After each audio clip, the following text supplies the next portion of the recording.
What is up, everybody? Svenddiesel here with Sportsman's Warehouse. We're going to be tying up the wiggler worm. This is a super effective pattern that can be used throughout the year. We're going to be using a TMC 2487 in a size 10 for this particular fly. You can use them from 6 to 14s, and we're going to be using a brass bead. This is a 3.2 millimeter or a 1/8 of an inch.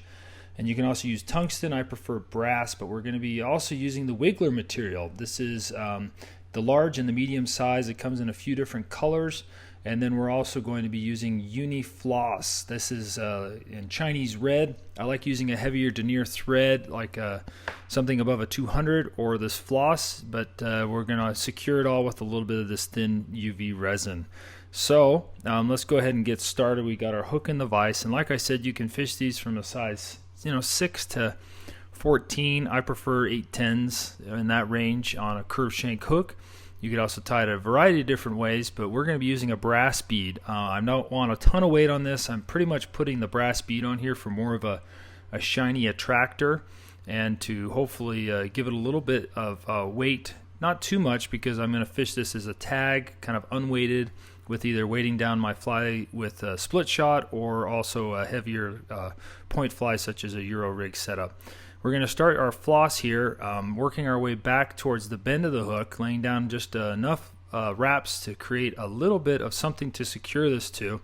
This is a super bulky thread. It is floss, so you got to be careful. Each wrap needs to serve a purpose, but we're going to end right there at the hook point. And we're going to take this wiggler material, and as mentioned, it comes in a few different sizes, and you want to size it up and orient it so it positions itself in the middle of this hook shank. You can put it where you want. I just do it in the middle. It's been my preference, and we're going to do 2 wraps right over the top, making sure that that floss lays down flat, and then I'll do 2 to 3 wraps backwards, kind of trapping those wraps, making sure that it's pinching the worm material, and then I'll just wrap right in front of it, holding that bead in place, and then wrap backwards towards it, securing it in place. And we've already secured our bead now, and we'll take our wiggler material up and over, making sure not to stretch it, but not have it super loose. And then I'll do 2 loose wraps right over the top of this, lift it up, and then do my pinch wraps here with 2 to 3 loose wraps, securing that back, pinching it in place, rather than using our thread to tighten it down and potentially damage the material. And then we're just going to whip finish, and that is the fly. That's probably one of the quickest flies you'll ever tie. It catches fish pretty much throughout the year, trout, bass, pretty much anything you want to target with this. It's super effective.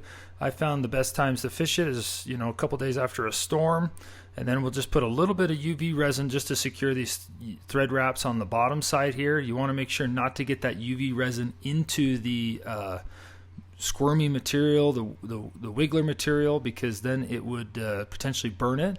You could also use a water-based cement. That just takes a little bit more time to dry.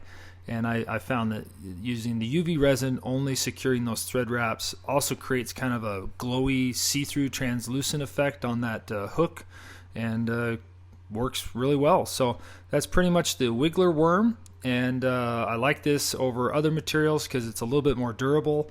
It doesn't, I have had really good luck with it, and it holds up to a few trout taking bites and piercing their lips. So tie some up, fish them. You got a ton of different possibilities and options for weighting it or colors, and hope they catch some fish for you.